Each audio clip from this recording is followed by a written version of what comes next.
is a test of the emergency broadcast system. This is only a test. DJs and MC. This DJ, he gets down. Listen to this jockey's introduction to Two DJs and a mic with your host, DJ Mike Is that a timetable? and DJ JP. Well, get on it. It's your time. Give me the mic.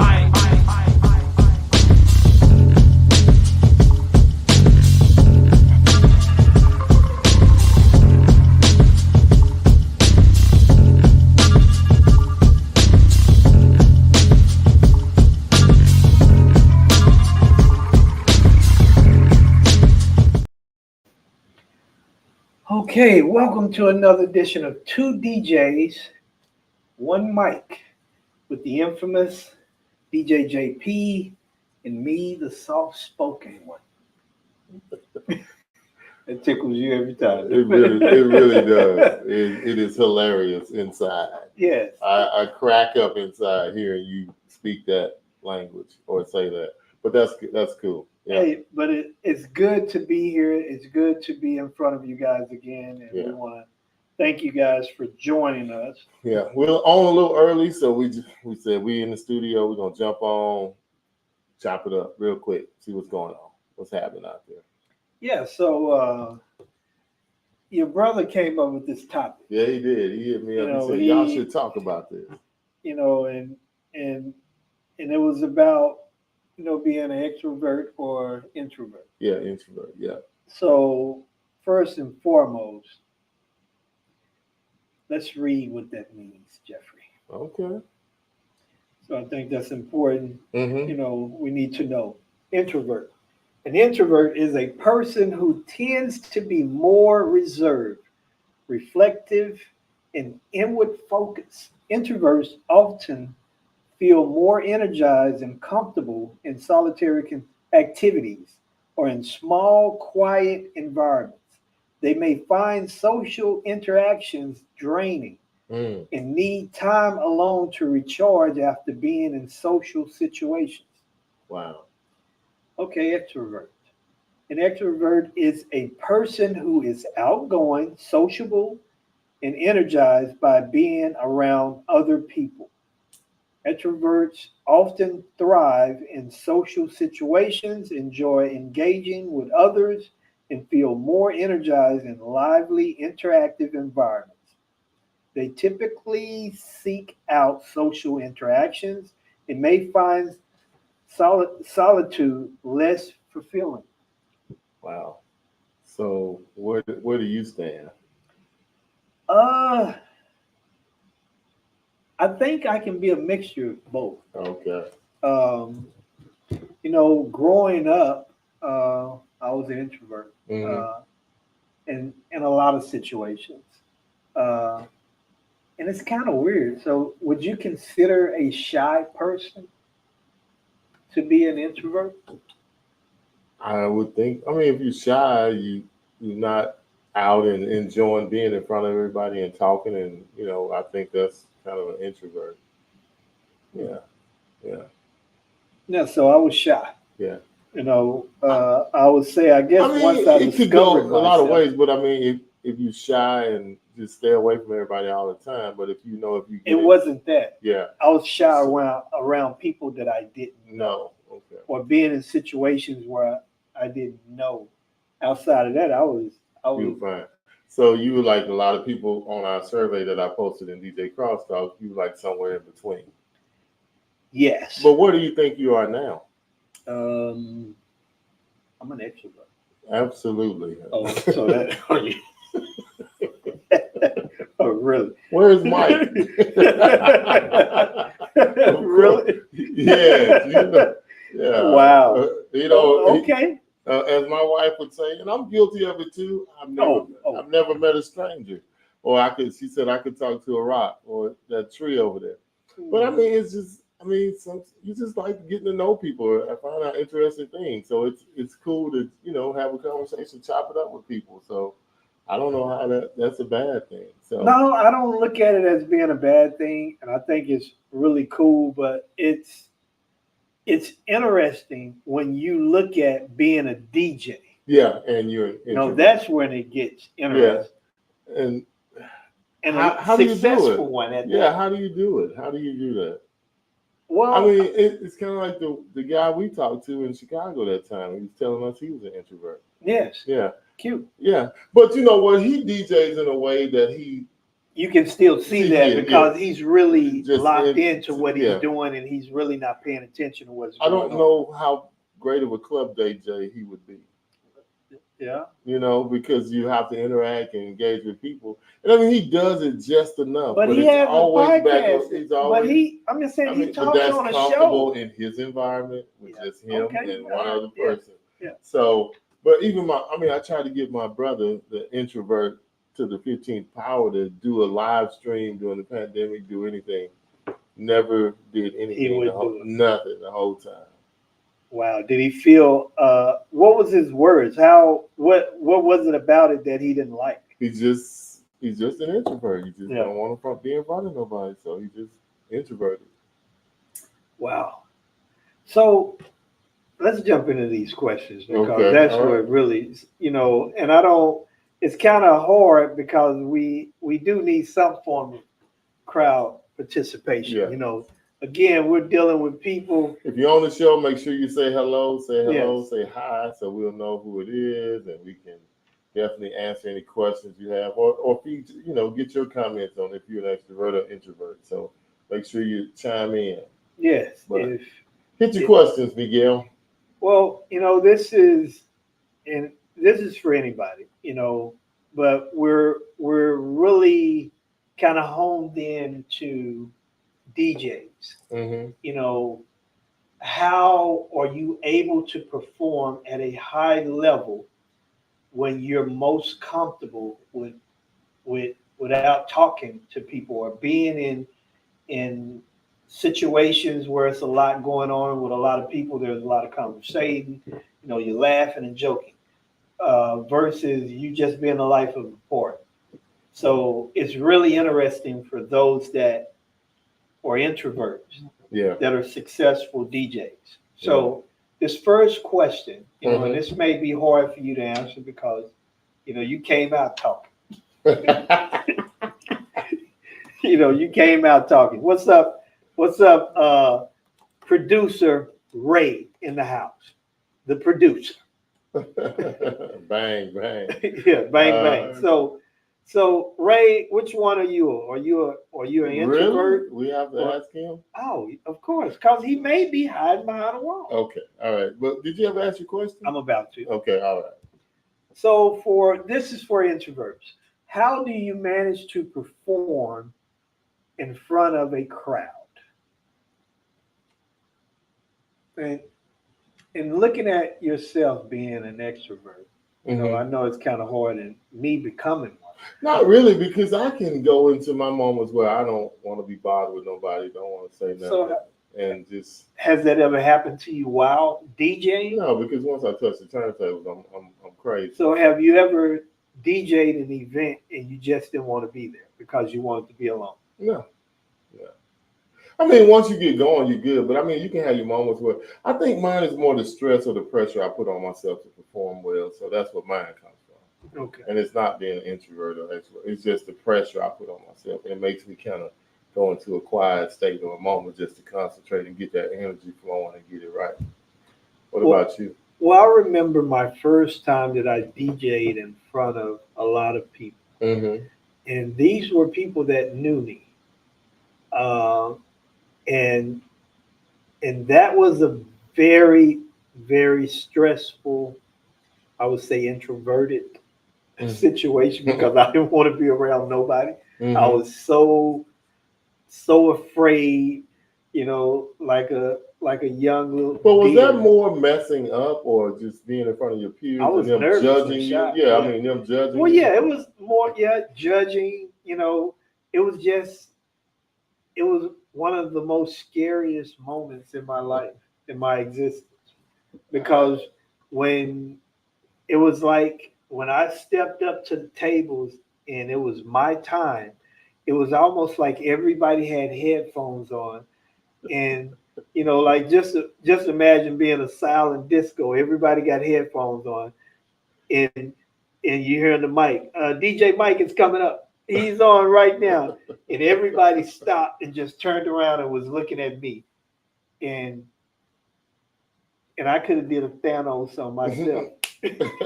I mean, I think we all have that moment the first time. The first time, Oh, yeah. Mine was nobody's looking at me. I'm in a radio station, and the first time I had to turn the microphone on, I felt like the whole world, the whole city was listening to me. Probably nobody listening at all, but you felt like everybody was listening, and it was just like, oh my God. But it is what it is, and but I think that was the only time I was ever afraid or nervous or shy. But it wasn't because I was an introvert. It was because again, I put a lot of pressure on myself to perform well every time I jump in there. So yeah, and on a more serious note, but for the question, how do you manage to perform in front of a crowd if you're an introvert? How do you manage to do that as a DJ, as a performer, as a salesperson, as a teacher? How do you do that? And how do people that are introverts actually end up with a job where you got to do public speaking? Now that's how do we fall into that trap? Well, that's the job we select. I think my brother wanted to follow. He wanted to follow in my footsteps. That's why he became a DJ, and he's not outgoing like I am. But that's a part of doing it. You can't, unless you got a hype man with you all the time. You have to talk. Oh yeah. Mm-hmm. You have to talk. Yeah, you got to make talking some announcements. Is very important mm-hmm. when it comes to DJing. So that's a good one. So we don't have any introverts in the house, it seems like. So let's go with the second question. Okay. Do you find it easy to turn it on when needed, or is it challenging? See, it's kind of bad for me and you because we both extroverts. So do we find it hard? No, we can turn it on and off in an instant. We would have to get an introvert to answer that question. But for me, it's let's go. All the time, whatever we're doing, we just let's go. So it's not hard for us to turn it on and deal with it. We just go. So we got a couple of questions. Okay. Viz, all right. Is talking to multiple people different from speaking to one individually? As an introvert, it's probably easier as an introvert to deal with somebody one-on-one. But imagine being an introvert and trying to get up in front of a crowd. But just like my brother, like he said, he'll do it, but it's a tough thing to do. You don't want to, but hey, it's a necessary part of a job profession I've chosen, so you got to do it. Ray, I've been told I'm doing too much.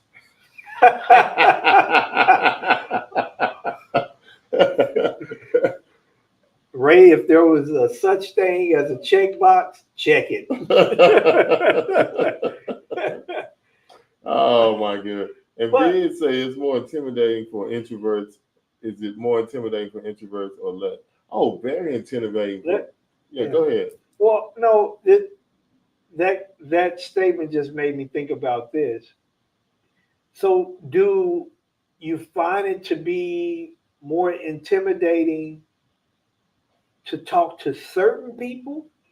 More intimidating to talk to certain people? Sorry. Well, it happened. But do you find it even as an extrovert, do you find it intimidating to talk to certain people?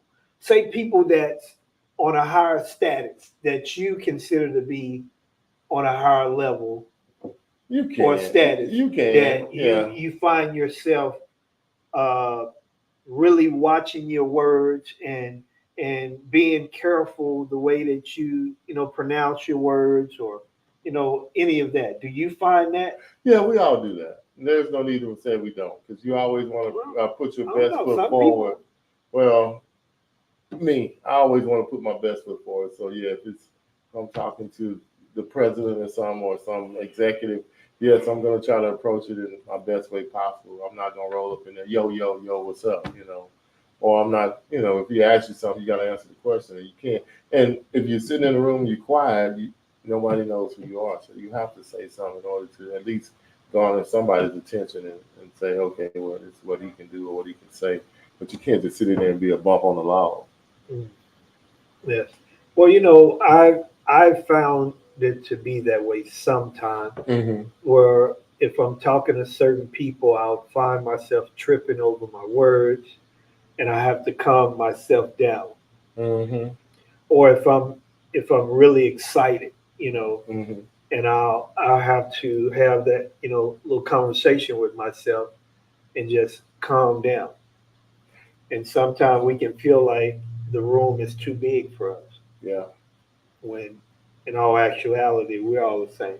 Yeah. And it's amazing that, and I think me and you were having this conversation a couple of weeks ago. We judge people by their status versus their character. Yeah. And not only judge them by that, we follow people based on their status, not their character. Versus their character. In some cases, yeah. Oh. Yeah. And we're shocked when those people fall down, Like, and Ray's one of the ones, I guess he's studying the room. He said, always scan the room and be aware of your surroundings. Also, be aware of how people respond to body language, too. Yeah. Oh, yes. Yeah. Very important points, right? Yeah. Yeah. Thank you for sharing that. Very important point. Yeah. And I would say, for those that were introverts that were able to, become extroverts, how did you do that? Well, like a lot of people say, they're somewhere in between. Like the little thing we posted in DJ Crosstalk, a small percentage was 30% was introverts, 38% was extroverts, and 32% was somewhere in between. Where, I feel like a lot of, and there's a chart right there, so it's like 28, 36, 36. Oh, it's a little closer than we thought. So yeah, so it just varies by different, But I guess a lot of people are somewhere in between because you don't want to, you don't want to do too much, and you do just enough to come out your shell without exposing yourself, making yourself vulnerable to, doing way too much as an introvert. Ray, what do you mean by that? Ray said it's crucial as a DJ to understand the power of momentum. That's a good one. Man, count on that. You feel like, if you got something rolling, you can't let it, if the momentum is going, don't let it die. You got to keep building on it. Even if you're not comfortable doing it, you got to figure out a way to keep that. I feel like that's what he's trying to say. Yeah, so you can't just let it, because you got nervous and scared or you want to go back into your shell. Okay, I made it now. I introduced a couple. Now I just want to go sit back in the corner and don't say nothing. No, that's virtually impossible. You can't do that. And still be doing it. But go ahead. So for me, I have made myself countless times talk when I don't want to talk, and it's like a habit, You continue to do it, you get better at it. Yeah. You get more comfortable with doing it. I remember as a DJ, I used to be so afraid to get on the mic. I used to be so afraid. And that was like the hardest thing ever for me, because when I first started DJing, I didn't have to talk on the mic. It was all about the music. Yeah. And then, MCing became a necessity. Mm-hmm. And that was a hard hurdle for me to get over.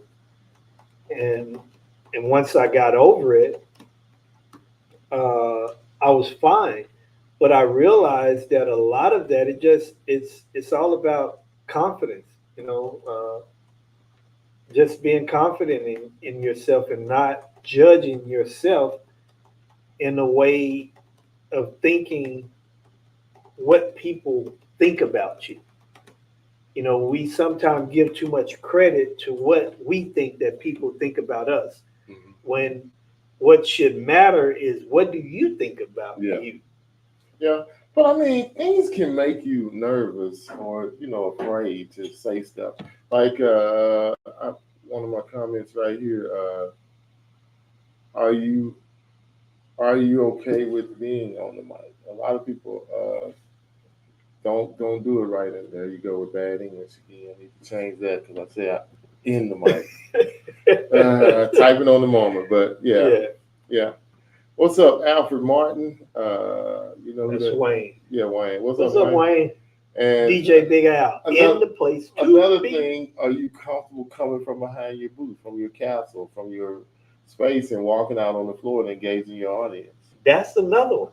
Yeah. Are you comfortable doing that? Yes, I am now. Okay. I'm just saying, when I didn't like to be seen Mm-hmm. and only heard, no, I wasn't comfortable. But now it doesn't matter. You good? Yeah, it doesn't matter. But there was a time where I wasn't comfortable with that. So I know the feeling, Mm-hmm. being in that situation. Yeah. Yep. So yeah, you got to do that. Eric says he's in a mush pit. Yeah, and his other one was always come from behind the booth. Yeah, I think it would be interesting to watch Ray DJ with all the energy that he has just from having a conversation with him. Oh yeah, he's very energetic. He would probably make me tired just watching. Oh man. Okay. Because he's so energetic. Like, woo, we've been on a full train ride. Okay, and see. Yeah. You're a big boy Al. Boy, Big Al. DJ Yeah. Big Al. Big Al. Yes. But No, yeah. boo, but I'm just saying, Ray be on it, man. He's got more energy than the Energizer Bunny. Ray say you've been saying that for a year. Yeah.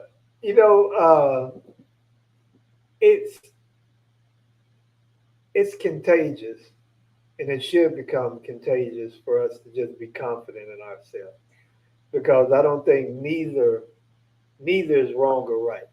Yeah. Introvert or extrovert, you just that's what you are. But I think that is definitely something that deserves us, to look deeper in and to define that. What does that mean?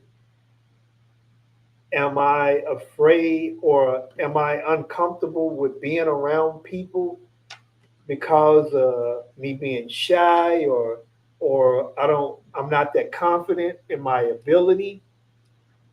Or is it just I just don't like being around people, and it has nothing to do with that?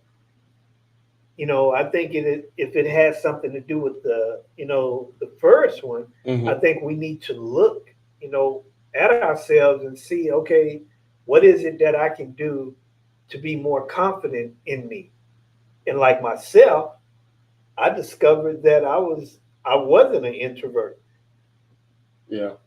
You just have to, you have to push and get comfortable in situations. You have to, and another thing too, we probably need to do is more people need to practice and not just show up, and don't be read the names of your bride and the groom, and you don't know it's something crazy like mine was Nakazito the other night, and if you hadn't read that, I'm just saying you said a jab. Nakazito, but if you don't know Nakazito.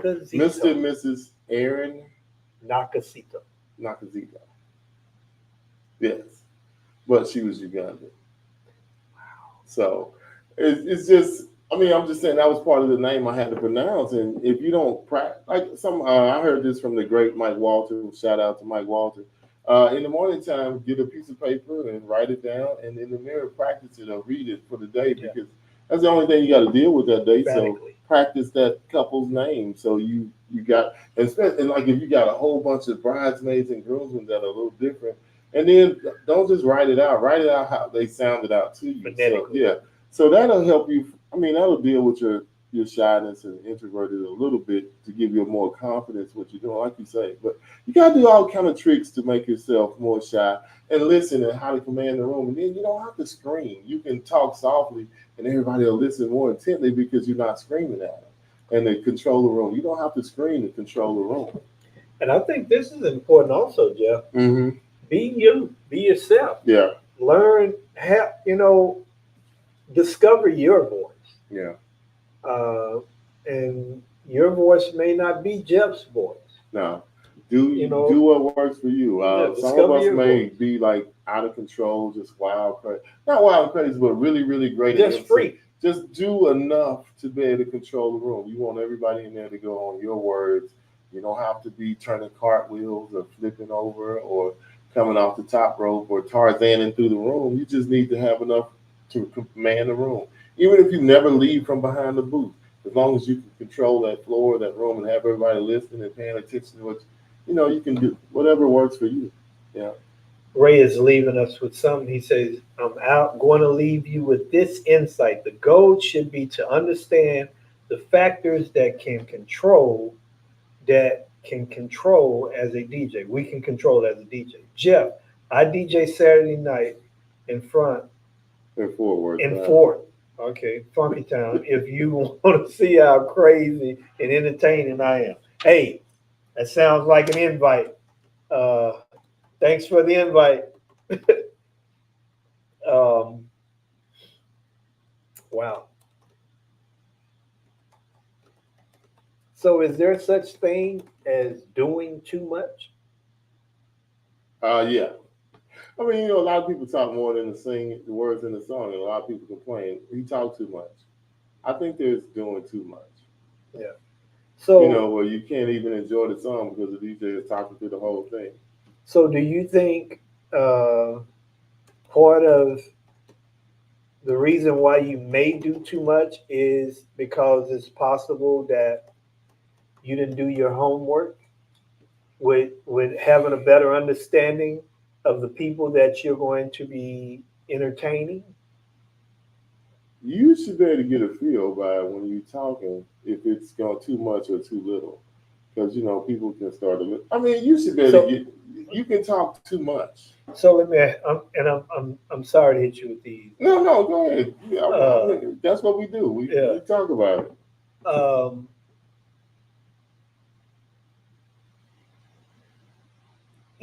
Sometimes we develop one method of operation. Yeah. And we don't make adjustments, or we decide not to flow or go with what we see. So it really doesn't matter what we see because we have our own format of how we operate. Mm-hmm. So we never change. Yeah. As you grow, you've got to learn to be different. I mean, you can't bring the club to a wedding. Yeah, you can. Sometimes, but you can't. You can't bring the Skip Cheatham from Vanetti's to. You can't do that at a corporate event. Yeah, you can't do that. So you got to know. You might be able to do it at a Kinsey, but you can't. You got to know what's in the room and what's in. It's just like you said when you're talking to somebody who's really important. You don't know who's in that audience, so you can't just talk any old kind of way. And some people just want to enjoy the music. Yeah, you can hype them up, but there has to be degrees, and you have to find a good point and not do it to where it's a nuisance. I agree. Yeah, and I really like to say, I like to let the music do the talking. You don't have to say anything if you're playing great music. Another good question. Yeah. So, in a perfect world for young Jeffrey. Yeah, young.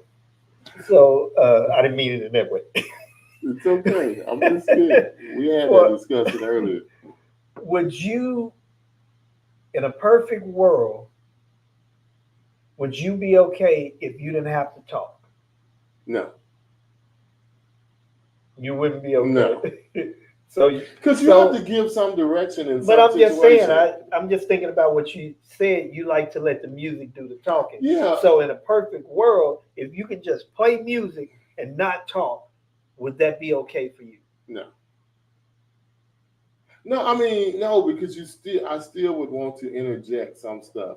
Because you might see somebody, cutting a rug. Yeah, you might want to. If somebody's really having a good time, you might want to acknowledge accentuate that little situation. Yeah. Or you might want to introduce a song or tell them where you're going, or why you did what you did. So you still need to you can let the music talk, but at some point you need to accomplish it with I'm going here, or we're going, okay, I'm going back. This is for everybody over 50 in the room, so we're going to take it back. For my over 50 crowd, boom, hit the music and let it go from there. But I think you still need to be able to communicate with it, because the music can only say so much, but sometimes you have to tell them why you're doing what you're doing.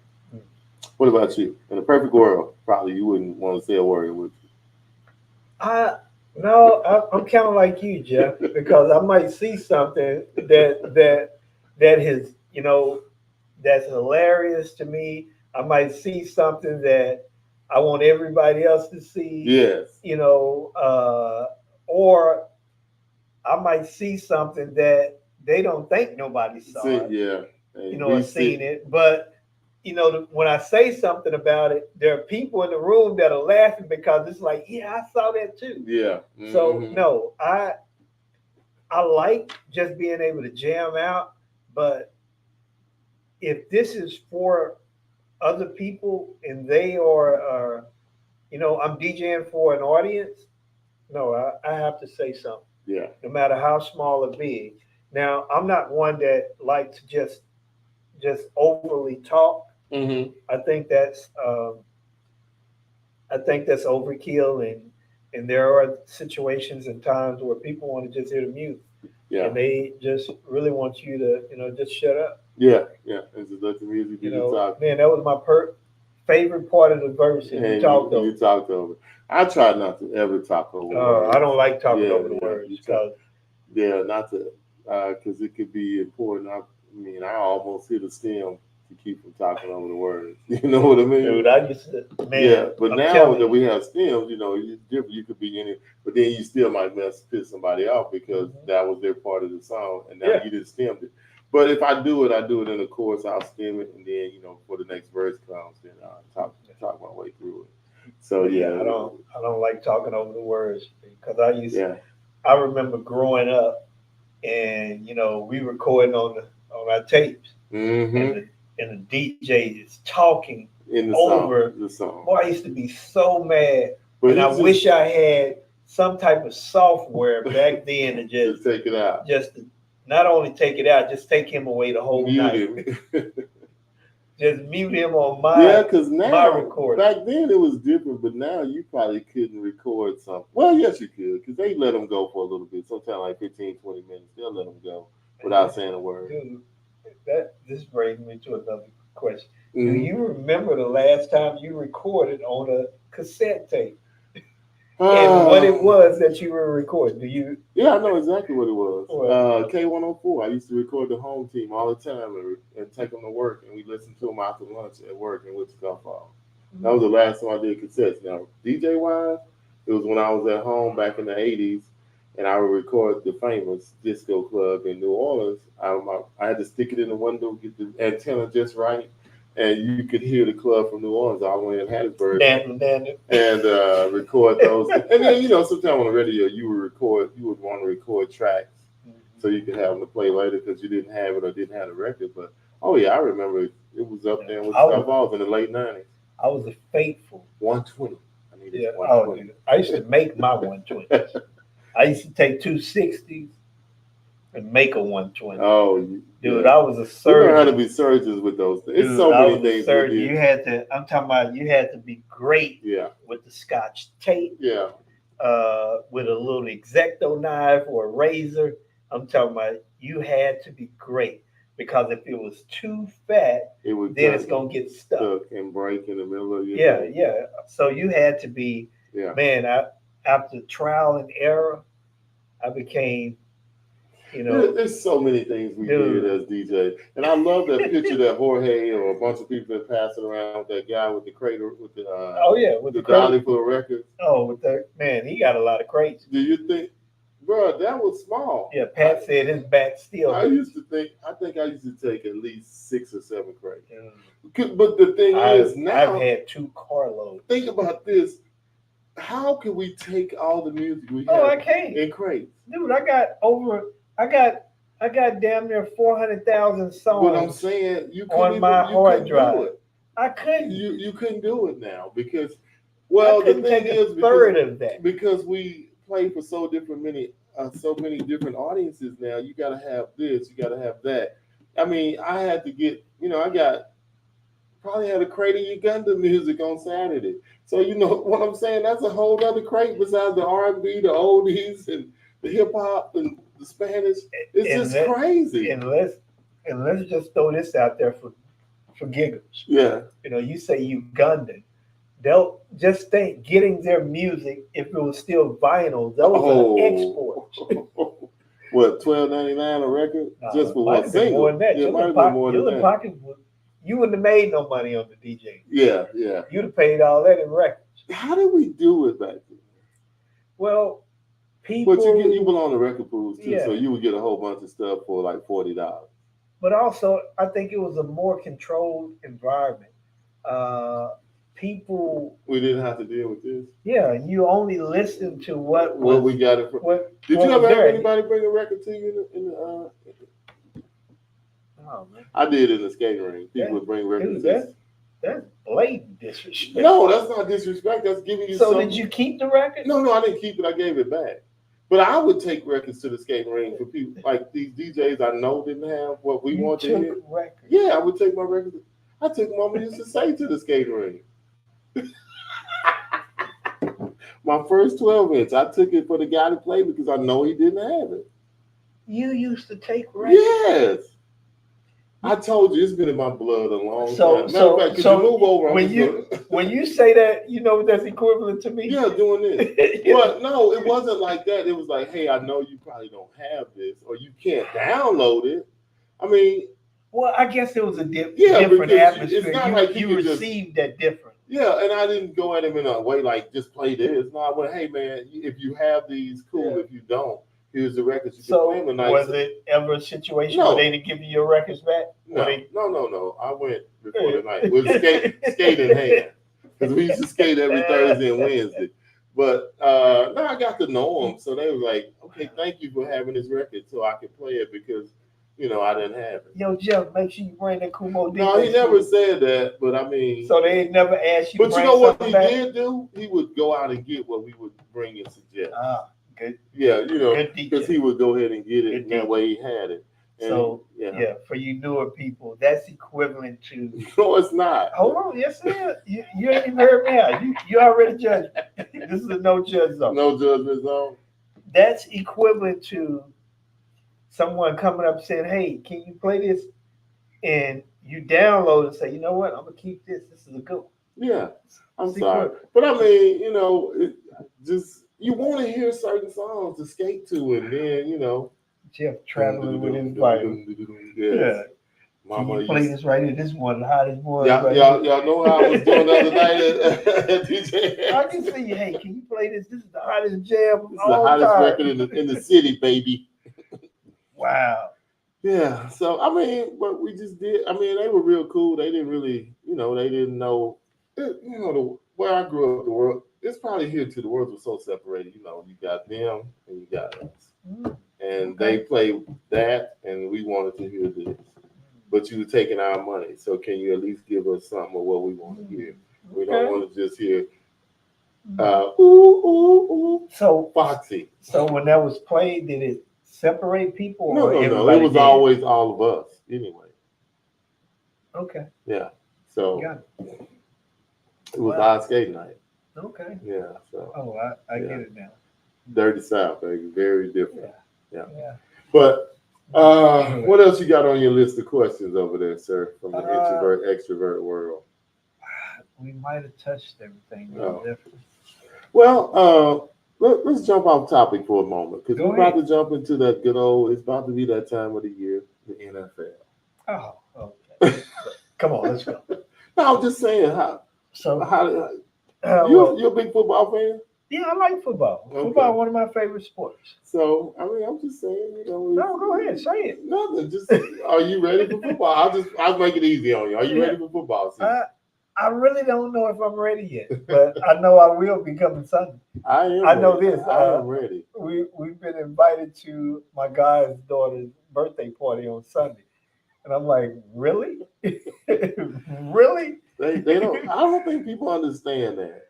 The first football Sunday? Yeah. Really? Yeah. Wow. Oh, we got a question. Yeah. What's up, Mario? The great Mario in the building. I used to take records to the radio station. They would wait to receive songs instead of going out and buying. Oh my God. Wow. But you would think the radio station would get them though from like whoever. What radio station was Wow. it? What radio station Was it this, the college Mario? campus radio station? Oh, yeah. Dang, that's wow. Wow. So you thought I was bad. I'm just saying, I've never seen that. I've never seen that. And that doesn't mean that it doesn't happen. So I shouldn't be mad when people bring me their phone because you have no right. You have no right. Play some Bad Bunny. Yeah, because no telling how many times you asked them to play Junior. Hey, can you play the Junior? Yeah, one more time. You got the record, man. Keep that one. I wish I could remember something else I took with me.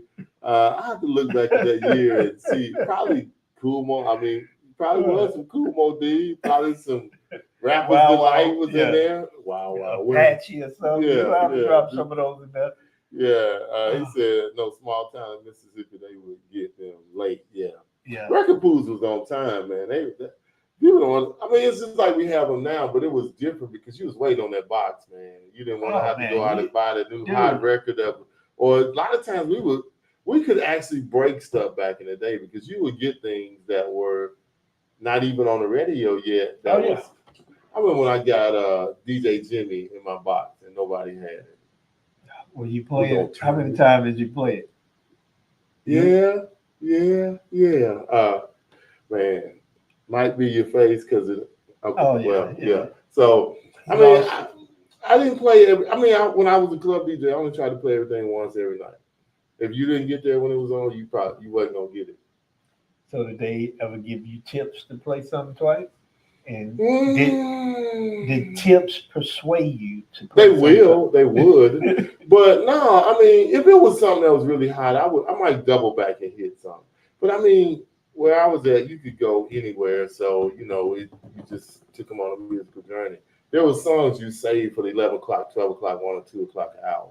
And just we didn't have slides back then either. So it was, you had to be on your toes. A small town in Mississippi. Yeah. So would they record them and give them back to you, or would you have to go back up there and get them back from the station and say, "Hey, y'all think I can have my record back so I can play it on at the spot?" Yeah. Did you leave them? Mike, did you ever belong to a record pool? No, I didn't get that special.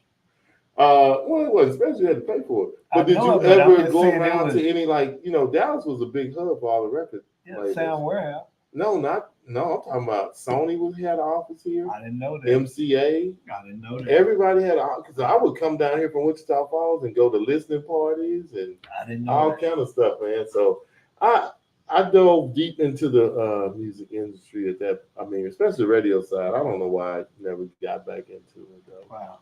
But he said he used to go back and pick them up. If you don't, you probably weren't gonna get them. Dude. So was that after they got the ones in, and then you would go back and pick it up and say, oh, "Yeah"? But that's crazy. Mario breaking records on the. Yeah, I want to know what were some of the songs that. Can you remember a song you took a record? Yeah. Was it Junior?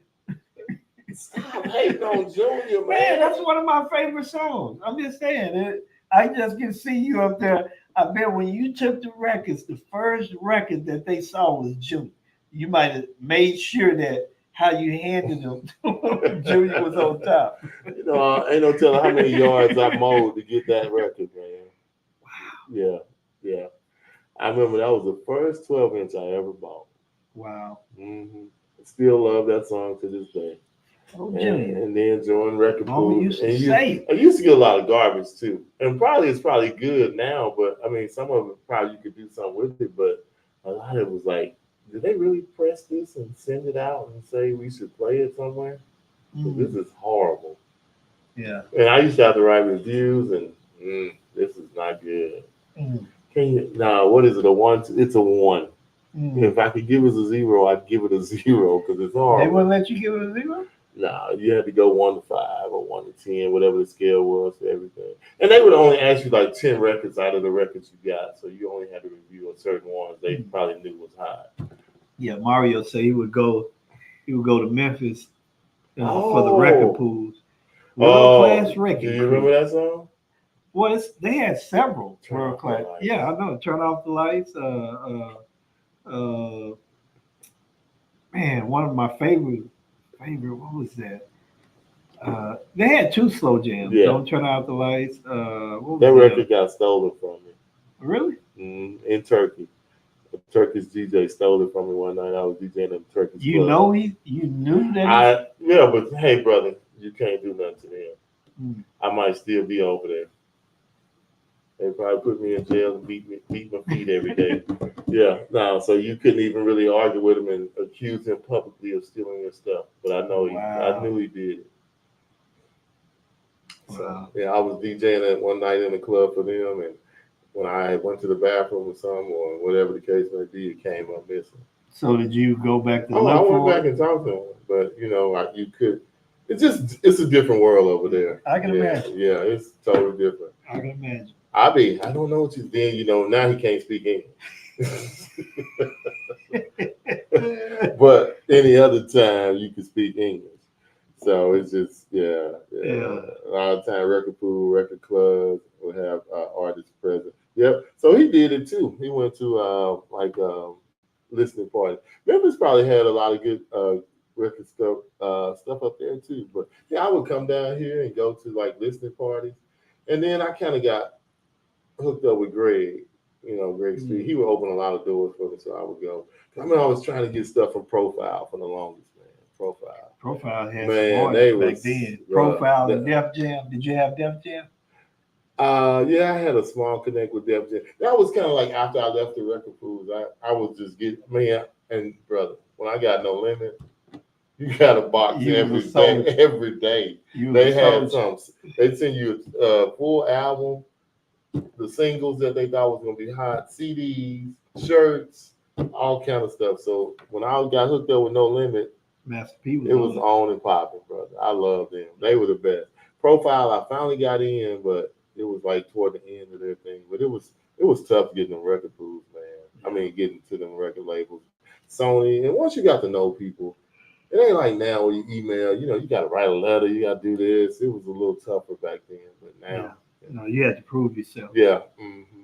Somebody really had to walk you through that door. Yeah, and I thank Greg for doing that on a lot of for me. Or I would call down here to the crazy thing with that, you had gatekeepers. Oh boy, gatekeepers was tough. Boy. Man, who is this? Where you DJing at? What and then you got competition, people not want, covering up the labels, not wanting you to have what they have. But it's just so much in the DJ game, man, that has gone on. So much history. Yeah, that we dealt with, and people would know. That picture just brought back 1,000 things for me when I saw that. Me too. That was just one of the Du Bois just working hard. I knew you would love that. But he was one rolling with it. Mm-hmm. Jeff, I got the records. Yeah. Just to know that was his name. I could just remember the dolly, and I'd use the flat one, so I would stack like 6 or 8 across and bring it in. Sometimes like 9 milk crates. Milk crates, them same milk crates. Those were big milk crates. I had the big ones. I didn't have the little small ones. No, I had them like them. But I had the small ones, and I had the Sony. Not Sony. What was that? Sound Warehouse. Mm-hmm. No, I had their crates. They had the wood crates that were good. Yeah, they were big too. But no, I had them big. Man, we already paying for records. We ain't gonna go pay for no crates. And they had to sit a little sideways because they wouldn't fit all the way across. Oh yeah. I'm saying I had the Sony and the milk crate. And it's crazy because we used to go behind the schools and get them from the school, board milk crates. Yes, sir. And they put not catch. Hey, what are you doing stealing the milk crate? But it's just, wow. Other thing, I had my DJ table on 2 milk crates. Oh, you set your tables on the milk crate? Yeah. Well, you didn't set your turntable. Yeah. No, we had 3 milk crates, and we have a piece of plywood or something, and then we put the turntables in the mix.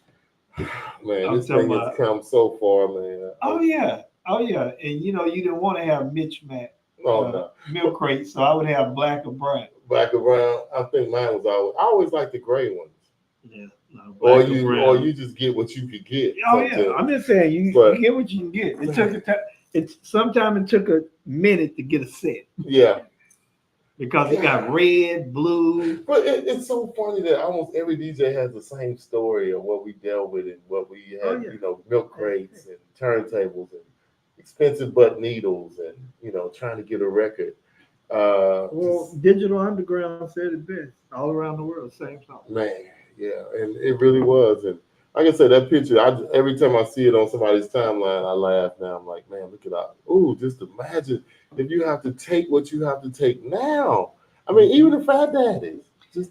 Dude, if I had to take records. Even if it was 40, and just think, what if it was something you couldn't get on a 12, so now you got to take all these albums. Dude, and then just double sets. And just think about it from this perspective, too. Uh-huh. You're still dealing with vinyl, but you're using CDs also to try to capture the stuff that you can't get on vinyl. So I had my 212s. I had my little CD controller, with the little bar across. The little bar. So I got that with me. I got a book of CDs, sitting there with them, and man, it was a lot, dude. I remember it took a long time for me to trust. No, it was going from CDs to digital. I would still bring my books with me everywhere and still have my little books. Dude, when I flipped over, I dove in. Really? It took a lot for me to dive. It took a lot for me to believe the concept that you could do digitally what you could do on vinyl. I just didn't believe that it was possible. So, Mad was the first person that I even knew had Serato. That was the first time that I even discovered that existed. Mm-hmm. And so were you coming from a CD controller to? No, I was turntable. Oh, and I had the little CD, whatever. Did you have Denon or which one did you have? I had off-brand. Yeah, I don't even remember the name. Yeah, man. It was off-brand, but it was that same. Was so. I mean, I was so nervous about that, and finally, you just said, "Okay." One day, I just said, "I ain't taking on no more," and it just went on. But and just think, we actually met the guy that invented the first controller. Yeah. Put Serato in a controller, Chris. Yep. Oh, Chris. Oh my God. And I'm just telling you, once I got all my music set up, mm-hmm. and kind of got comfortable, it was like, man, it was heaven, dude. It was heaven. So let me ask you this: what made you get away from Serato tables and go to like a controller? Was that a hard one for you?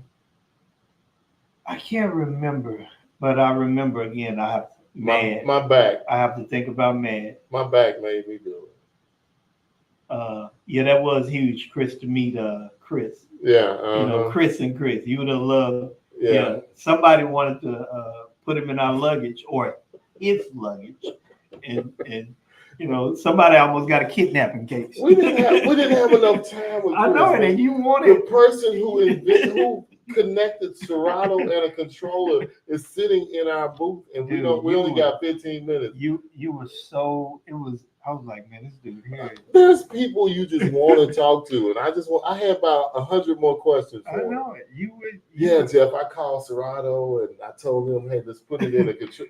I'm like, stop! You put the first controller, and he was just telling the stories. It was great. That's the one thing I have enjoyed about two DJs in the mic. All the people and the innovative stories that we've made and how people done things. And my other hero, Kevin Pitt. He was doing stuff ahead of time, not with the right equipment, but just in his genius ways. He was video DJing. He was innovative, man. And at 60 something, he's still DJing today and still doing innovative stuff today. I mean, oh yes. Thank you, Chris. We're proud of you too, brother. Yeah. So it was a great conversation, and it was great seeing that. Yeah. But to answer your question, again, I was at Madhouse, and Mad had the NS7 one. Yeah. And for me, I was real big on turntables, so I didn't like the controllers that had the platters that didn't move. The steel platter. Real size. You know, I've never, to be honest with you, I've never really been a big fan of CDJs. And I haven't played with them a lot at all. But so when I felt that that NS7, the movement for this, I'm like, man, I said, this is pretty good. So I went from, I still had the 12s. I bought the NS7 III that had the digital display. And that's what made me, you know, and from there I started playing with other controllers and, you know, but to go away from lifting all of that weight and to go to something smaller, I tell you, it's a beautiful thing. I'll tell you, the easiest conversion for me was going from amp racks to power speakers. Didn't nobody have to convince me of that one. Dude, that was a no-brainer. Yeah, that was man, just imagine carrying those speakers in the amp rack. PVC, I'm just saying, Vega, whatever you got, Crest amps, wires. Yeah, just back breaking. That's why I looked at that dollar and said he only on his first trip. Yeah. It's just the records, man. And you know those cabinets on those speakers back then was so much heavier. Yeah, the PV. Yeah, don't think of SP2. Yeah, and especially if you got some Vegas. Yeah. And just think, you had to have 2 tables back then. We didn't do milk crates. I always had 2 tables, one in the front, one in the back for the record. So 2 6-foot tables was a must back then. Oh yeah. You didn't you had to have that L. Or like you say, one front, one back. Yeah. I always like mine behind because I don't know why. I just like to. I never put them to the side. I always have them in the back for some reason. Well, but I liked it on the L because I turn around, I can't see what's happening. Hey, whatever. People be stealing records. Not like you taking records going to play. But they might steal record CDs. Yeah. Ain't no telling what can happen. Yeah. Some of the clubs we was in. What Chris said, I'll take some tables over CDJs any day. Likewise, but I can work on all, I guess. I'm sorry, I hit the wrong button. Did I take away your comment? Yes, you did, sir. I'm sorry. I'm with you as well on the power speakers. Yeah, power speakers have made things so much easier. Hey, the house has made it easy, man. So much easier. You can put all your music in this. And this is not really anything, but I'm just saying you can put 130,000 songs on a flash drive. And stick it into your control. Shout out to Flash Drive A-Rock. Yeah. Oh man. Yeah. DJ Flash Drive. A-Rod on the. Hey, but I want to give a tip out to everybody too. I saw this a couple of weekends ago at Omni. There was a DJ. He had a controller, no laptop, but he was using not CDJs, just a controller, and he was using flash drive. No heat problems in 150-degree weather. He was just going, no hesitation, no skips. So I went and talked to him, asked him what his controller was and everything. It was, I can't remember which one it was, but it was just one, with the interface and the screen. And you had 2 jump drives, just DJing. Man, that will save you from the heat. So I'm going to pick me up something small that I can do that with and not have to take, because, man, that heat is, we almost passed it, but it's brutal. It is brutal. Before we went to DJing, I was out there on on Joe Pool Lake. Man, and my computer, I forgot my fan and how they parked the boat. The sun was just right there, like, man, my computer started doing some funny stuff. Yeah. And to the point, Chris say Denon does that. To the point, the food trays, the little metal trays, I forgot what they call. Put ice in it. I put it under my DJ rack, so the cold air would go up and hit the bottom of my computer, and then I had to move the computer from out where I. Sun, Oh, it was crazy. It's brutal, brother. This Texas heat is brutal. But I hope you're looking forward to football season. I'm looking forward to football season. All right. Yeah. What is your predictions on the Saints this year? How many? Absolutely. How many wins? Nothing. Maybe 8. 8 wins. 8 and 9. That's a lot of wins. To go from nothing to 8 wins. No, we had 9 last year.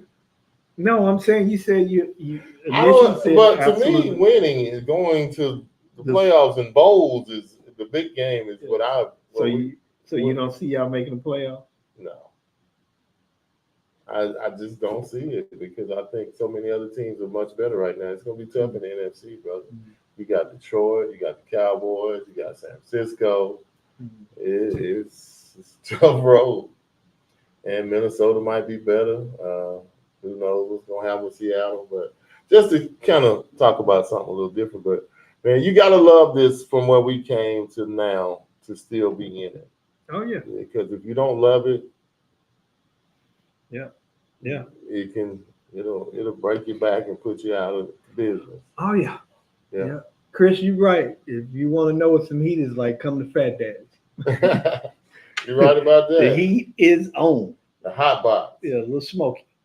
Yeah. So, well, yeah, I'm ready for the season. Yeah. I have no expectations. Wow. So I'm just. You might be the only one. I'm just going to enjoy it. Most of them Super Bowl or bust, baby. Well, bust. And I'm not talking about bust down. Yeah. Hey man, but y'all, if you're introvert or extrovert, make sure you work on your, get comfortable, practice so you're not nervous saying stuff. Just do things to make you able to come out of that shell a little easier. You're not, like our topic tonight was introvert, extrovert. So do stuff to make it where you can come out of it, deal with it, practice those names before you get there. Maybe even practice a whole bunch of part of your routine and everything, or think about what you're going to say in this particular moment. Create some drops, that'll be appropriate for whatever you're doing. If you don't want to say it, just drop it. Mm-hmm. So, but yeah, let's pray for our introverted DJs. You don't have to be an extrovert, but be able to come out that shell and handle your business. Oh yeah. Mm-hmm. And for those that have learned how to come out of that and go back in it, great skill set. Yeah. Great skill set. Yeah. But it's nothing wrong with being either, but it's just intriguing to know that in our industry you have people that are like that. Yeah. And some or a lot that they are very successful and good at what they do. It's just interesting to know how they go about doing that. So if you know somebody like that, you can definitely drop a comment.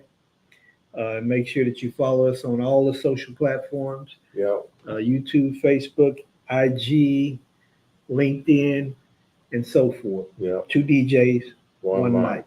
Make sure you share, like, and follow. And follow. Subscribe to YouTube.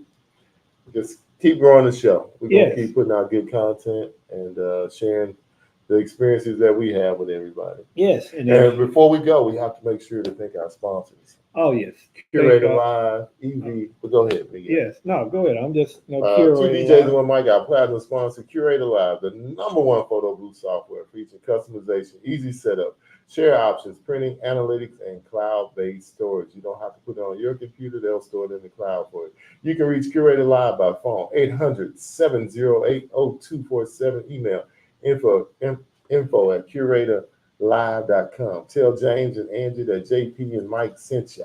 Oh, yes. And if you're looking to purchase some great equipment at a great price, make sure that you look at NLFXprofessional.com. They got some of the best equipment that you can find.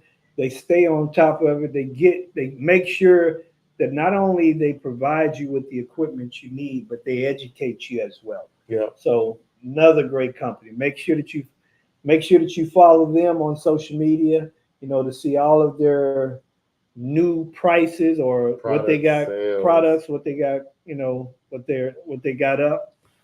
I saw a pallet of Rain performers. Yes. Going in the warehouse. Yes. And if you're looking for the E-verse, they just got a load in too. And we have to thank our other great partner. Oh yes. Electro Voice. Yes. And Marco, our man Marco at Electro Voice, for Yes, thank you, Marco, for being stand-up Uh-huh. guy, always on top of it. DJ Revo is on it. He got tracks out there. Y'all need to follow him. Check him out. Yes. And I guess this is from the last thing from Chris. Tip: if you don't have equipment to go to your local guitar center practice and play on. Oh, okay, get familiar with it. That way you can go DJ somewhere and be familiar with all the equipment. Okay, yeah. Good, if they got tip. and if it's in working order, I'm just gonna say that. Well, sometimes you have to hit a couple of them. Yeah, You can't. The one in Arlington is pretty good. So. Oh yeah, Arlington is pretty good. One off 75. In North. But I'm gonna tell you something that's even better, Chris. Go to a DJ show. It will be working. Everything you want to see will be everything. There. You can put your hands on any and every piece of equipment that you ever wanted to touch. You will have an expert from that company there to tell you about that. Mm-hmm. Jay from Pioneer, Marco from Electro Voice. They had it. I don't remember the guy's name. Nick from Color Key. Color Key. Yeah. Anywhere and everywhere you need to talk to somebody. Joe Bond showing off his booths. Randy White from RCF. Danny Max. Yes. Mac Design. Yes. Yeah, so. And both lighting with what's his name? I can see his face, but I can't remember his name. But both lighting, they have representatives there. Mm-hmm. Rick Webb. Oh yeah, Rick Webb. The guy from the guy that you follow from Charvet. Joffrey, as I call him, Joffrey. Yeah. So that is a great place to start with. Yeah. Because you, like Jeff said, you can touch it, feel it, smell it, play with it. Yeah. And purchase it. Yeah, and purchase it. Yeah. If you like Mike, every time he sneak away, he over there on that Rain Performer. I don't know nothing about that. Or you can get sucked up like I do and buy unnecessary equipment. Yeah. Mr. You want to talk about purchase key? Yeah, you done bought a whole boot. Yeah. Well, y'all, God bless. Good night. Take us out of here, brother. We'll see y'all next time. Oh, yes. Have a good one. Yes. Chris say he loves his Rain Performer. Don't we all? Don't we all? All right. See y'all next time. Peace.